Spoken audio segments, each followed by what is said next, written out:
Good morning and welcome to the car park at Ightham Mote. It's Friday the 9th of April and it's about 5 past 10 in the morning.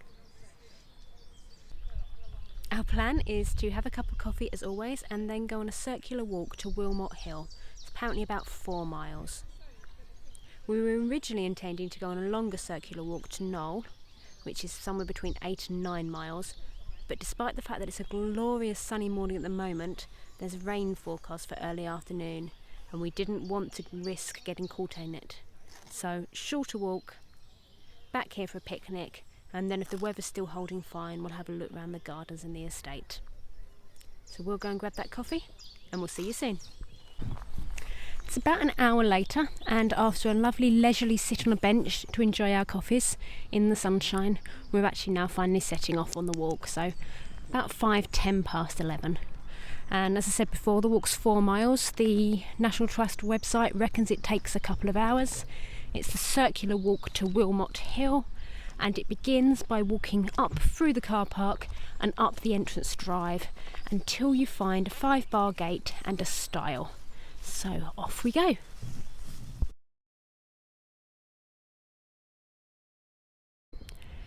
Well, we found a 5-bar gate. There's no stile, but we think that given there's a sign up there, this probably is the way.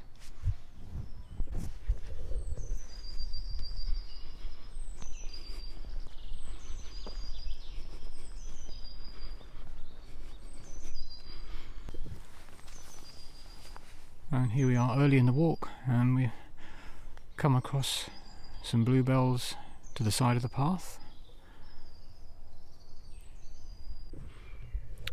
The woods have opened up to the right, giving us this glorious vista.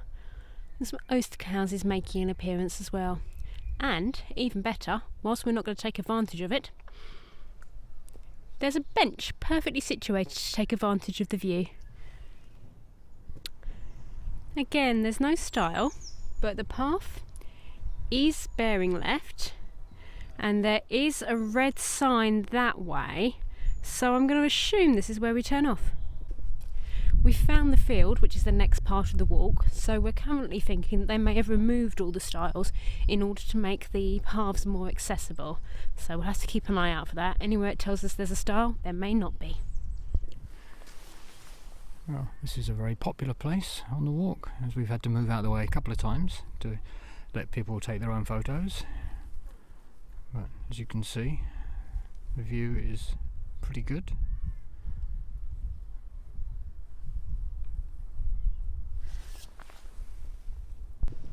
So we've reached the bottom of the field and hit a T-junction and we're turning right, continuing to follow the red signs. So it's taken us a little while, but we've just realised that we're doing the red walk on that initial map.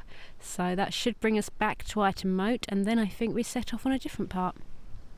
So we're coming down the slope around the back of Ightham Mote itself. You can see the house there. Well, you can't see the moat in front of it because I'm not quite tall enough, but if we move a bit closer, that should suddenly become apparent, hopefully. So, appearing over the hedge there, we have the moat. A little bridge over it, and there you can see the Ightham Mote itself. So we came out of the rear of the actual Ightham Mote property, took a right along Mote Road, and then almost immediately left up a bridle path into Mote Farm. We're now following the green route that we saw on that map at the beginning, and I suspect that actually that will be the remainder of the walk, following that green route round in a circle back to Ightham Mote itself. So we're partway round the walk now, but I just thought I'd just show you the route that we're doing. So we started off in the car park and did the vast majority of that red circle, that red squarish shape on the right. I suppose it's a pentagram.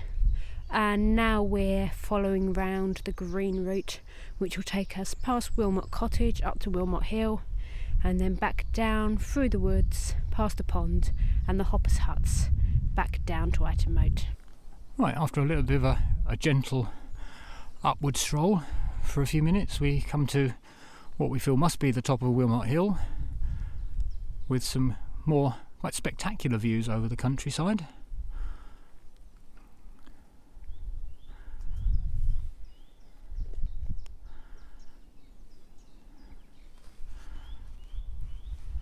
And some lovely houses down there in the distance. And it's starting to get quite hazy, a little bit of cloud building up too. Still very nice, very pleasant.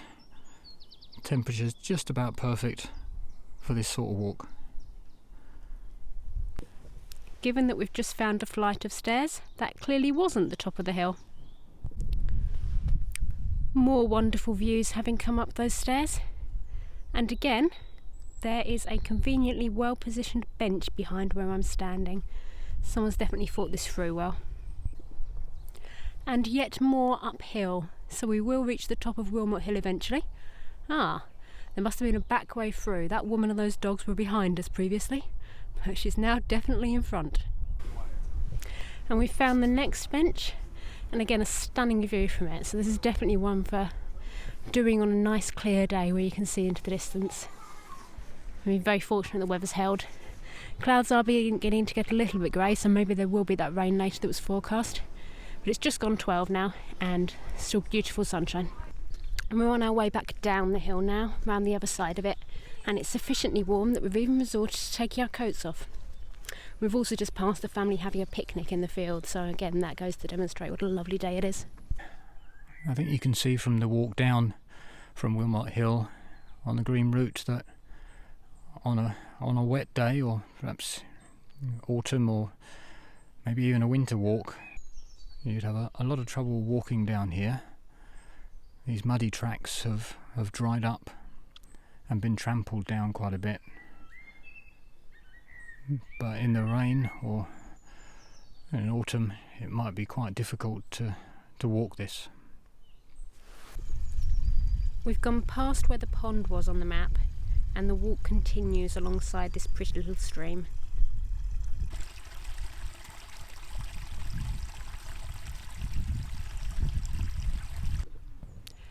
Can't quite get them in shot without standing in some nettles, but we've found the hoppers' huts, so where the families that came to hop pick during the summer used to stay.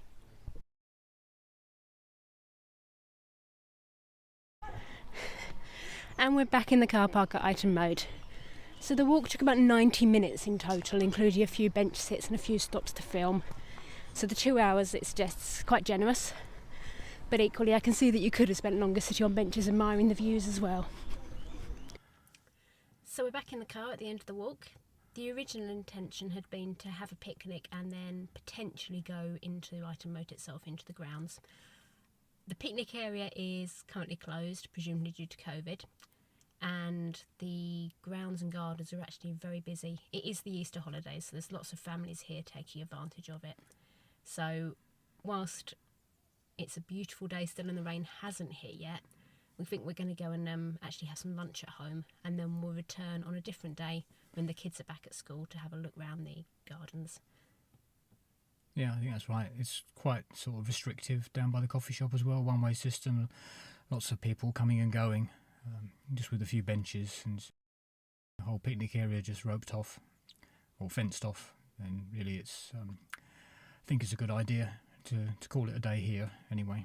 Yeah, and it's obviously the right safety restrictions to have in place from a COVID-19 perspective, but I hadn't foreseen the fact the picnic area would be shut, and whilst we could sit and eat in the car, given that after we've sat and eaten in the car, the next thing we're going to do is drive home, might as well just drive home in the first place. Yeah. So it was a very pleasant walk. The red route part of it was very gentle. A little bit of a downward trek in the field, the way we walked it, so that was quite pleasant, and there was no real difficulty in that at all. Sort of just a 1 out of 5. Yeah, particularly as they've removed the stiles, which obviously I suppose would have hindered a few people from completing it previously, but now definitely suitable for all ages. Yeah, moving on to the green walk though, and up to the top of Wilmot Hill, that was certainly a lot more challenging.